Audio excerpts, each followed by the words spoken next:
Nous allons maintenant voir le 8 vertical, alors dans le sens de ce que l'on appelle un pendule, vers le haut, et dans l'autre sens, vers le bas, que l'on appelle... Eh bien ça y est, j'oublie le nom, ça va me revenir. Alors, pour étudier le 8 vertical, il y a plusieurs solutions.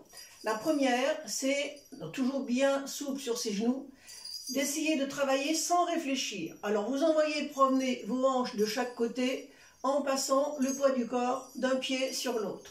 Sans trop réfléchir, il y a beaucoup d'élèves qui arrivent à le faire comme ça.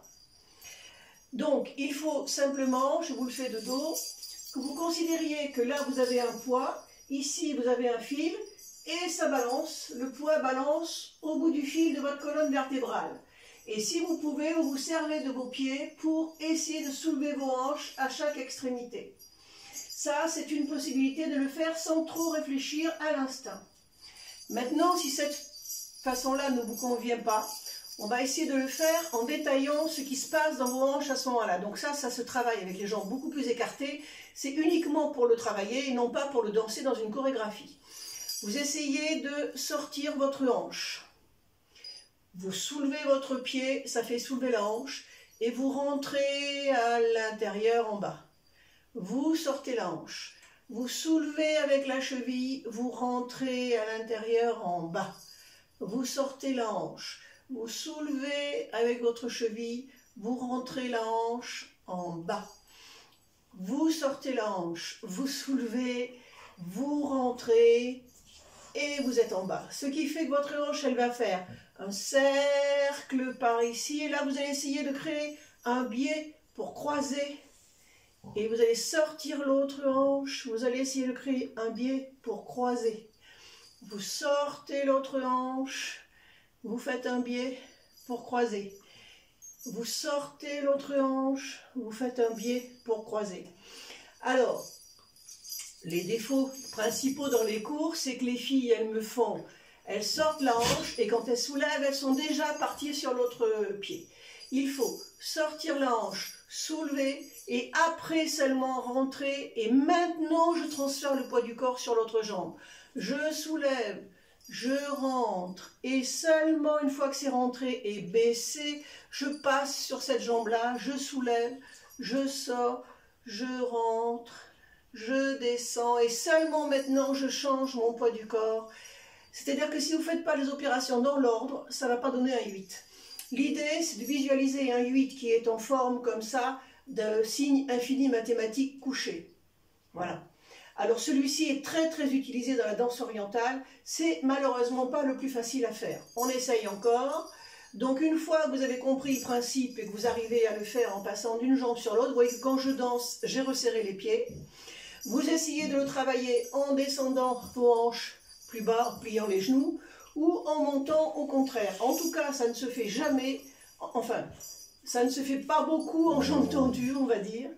Par contre, vous pouvez le faire en jambes tendues quand vous êtes expérimenté, parce qu'à ce moment-là, vous ne pouvez plus vous servir de vos chevilles, et vous pouvez le faire uniquement en dirigeant vos hanches. Ça fait un 8 qui est beaucoup plus petit et plus confidentiel, mais c'est intéressant.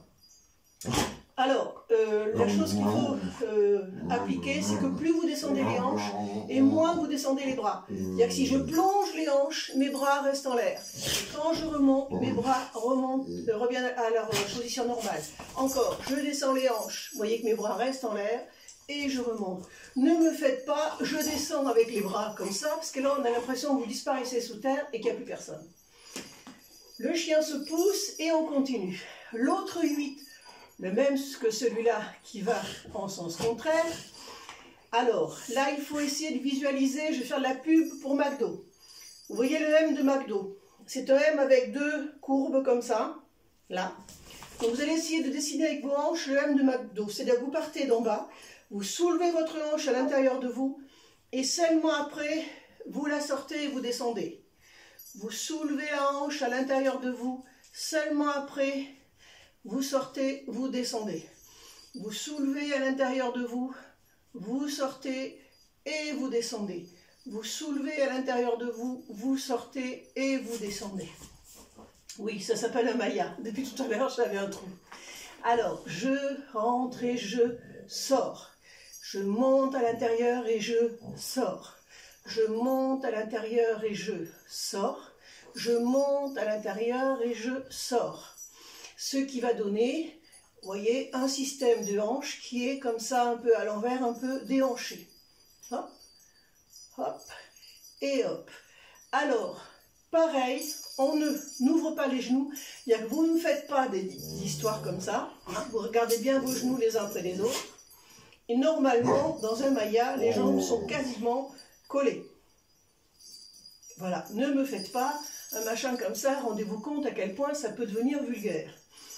Donc, ici, et hop, voilà, ça c'est le 8 vertical vers le bas, et ça c'est le 8 vertical vers le haut. Il faut, c'est pareil, bien connaître la différence entre les deux. Alors, je vous montre de profil. Il n'y a absolument pas de sortie vers l'arrière ou de bascule vers l'avant. C'est-à-dire que c'est strictement latéral, que ce soit le 8 vertical vers le bas ou vers le haut. À aucun moment, je ne sors mes hanches ni devant ni derrière. Voilà, amusez-vous bien.